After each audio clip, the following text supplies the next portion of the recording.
रोशनपुर नाम के गांव में चंदा और शांति नाम की जिठानी और देवरानी रहती थी। चंदा का पति बहुत पैसे वाला था। उनके पास किसी भी चीज की कोई कमी नहीं थी और उसके विपरीत शांति का पति बहुत ही गरीब और नशेड़ी था। शांति चंदा के घर में काम करके अपना घर चलाती थी। भाभी, घर पर खाने के लिए कुछ भी नहीं है। अगर आप थोड़ा खाना दे पाए तो बहुत मेहरबानी होगी। मुझे जो भी पैसे मिलते हैं वो तो आपके देवर नशे में उड़ा देते हैं। ये तुम लोगों का ना रोज रोज का ड्रामा हो गया है। अब देवर जी कमाते नहीं है तो मैं क्या करूं? तुम्हारा पति तो तुम्हारी सारी कमाई दारू में उड़ा देता है। रहने दो भूखा उसे। अरे ऐसे मत बोलिए भाभी, आप तो जानती ही हैं कि वो मन के कितने साफ है, पर इस बेरोजगारी के कारण उन्हें दारू पीने की लत लग गई है। अरे अपना ये रोना गाना बाद में कर लेना, पहले काम निपटा ले घर का। मेरा और टाइम खराब ना कर। जा गेहूं पीस ले, फिर तुझे कपड़े भी धोने हैं। शांति रसोई घर में जाकर गेहूं पीसने लगती है। पीसते पीसते कुछ गेहूं वहाँ कपड़ों में गिर जाते हैं, जिसे देखकर उसके दिमाग में एक आइडिया आता है। क्यों ना ऐसे ही थोड़े गेहूं में अपने पल्लू में बांधकर घर ले जाऊं, फिर एक बर्तन में जमा कर लूंगी और उसे पीसकर रोटी बना लूंगी। कुछ दिन तो ऐसे ही चलता रहा, मगर फिर एक दिन चंदा ने शांति को ऐसा करते हुए देख लिया। अरे पहले तो मुझे लगा तुम लोग बस गरीब हो, पर तुम लोग तो चोर भी हो। चोरनी कहीं की। मुझे तो लगता था तू गेहूं पिसती है, पर तू तो अपने पल्लू में गेहूं छुपा कर ले जाती है। निकल मेरे घर से। मुझे माफ कर दो भाभी, हमारे पास खाने के लिए एक दाना तक नहीं था, इसलिए मुझे ये सब करना पड़ा। अरे तुम लोग मेरे रिश्तेदार हो, इसीलिए दया कर कर तुझे मैंने अपने घर पे काम पर रख लिया, पर तू और तेरा पति हमारे खानदान का नाम मिट्टी में मिलाने पर उतारू हो चुके हैं। आपको मुझे जितनी गालियाँ देनी है दीजिए, मारना है तो मार भी लीजिए भाभी, पर मुझे काम से मत निकालिए। परिवार की बात है, वरना कोई और ऐसा काम करता ना तो धक्के मार कर कब से घर का बाहर निकाल दिया होता। रोते रोते शांति अपने घर चली जाती है, जहाँ उसका नशेड़ी पति कहता है, अरे कहाँ रह गई थी कामचोर? इतनी देर क्यों कर दी? आज पैसे लाई कि आज भी खाली हाथ वापस आ गई है? अपने हाथ दिखा। जरूर पैसे छुपा लिए ताकि मैं दारू ना पी पाऊँ। नहीं जी, मैं आपसे क्यों छुपाऊंगी, और अभी आप दारू पीने की बात कर रहे हैं, उसी कारण तो आज हम लोगों की ये हालत हो गई है। इसी काम की नहीं है तू, बिना मार खाए समझेगी नहीं। देख अभी तेरे होश ठिकाने लगाता हूँ। रामलाल शांति को बहुत मारता है। शांति का मन दुखी हो जाता है और वो गांव के तालाब के पास के एक पेड़ के नीचे बैठकर फूट फूट कर रोने लगती है। मैंने कभी किसी का बुरा नहीं किया, फिर भी भगवान मेरे साथ ऐसा क्यों कर रहा है? तो रामलाल जी की फिक्र करती हूँ, फिर भी उन्होंने मुझे इतना मारा। तभी उसे एक आवाज सुनाई देती है, रोने की कोई जरूरत नहीं है बेटी, चिंता क्यों करती हो? ये आवाज कहाँ से आ रही है? शांति अपने आसपास देखती है, उसे कोई नहीं दिखता। वो ऊपर देखती है, जहाँ उसे एक छोटी सी परी दिखती है। आप कौन है? आप तो कोई परी लगती है।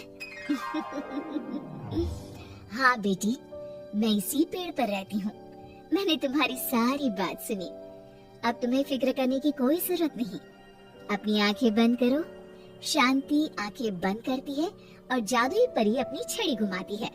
उसकी छड़ी घुमाते ही पेड़ के सारे पत्ते सुनहरे रंग के हो जाते हैं।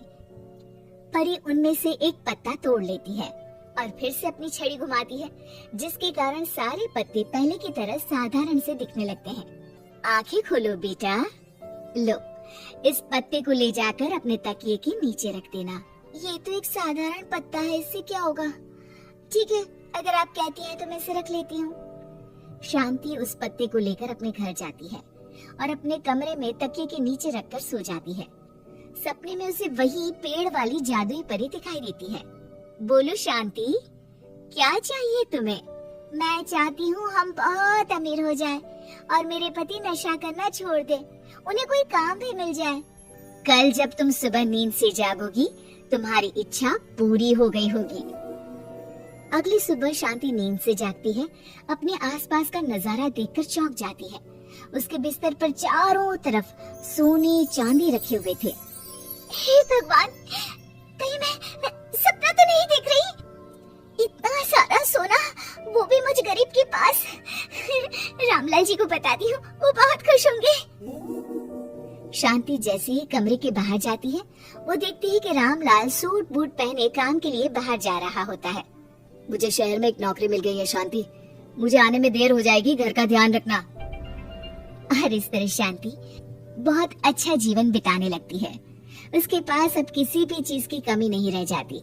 रातों रात शांति के पास आए इतने पैसों को देखकर उसकी जिठानी उससे पूछती है, अरे क्यों रे शांति, कहीं बड़ा हाथ मारा है क्या? अचानक तुम लोगों के पास इतना पैसा कैसे आ गया? नहीं नहीं भाभी, ये सब तो जादुई परी के दिए हुए पत्ते का कमाल है।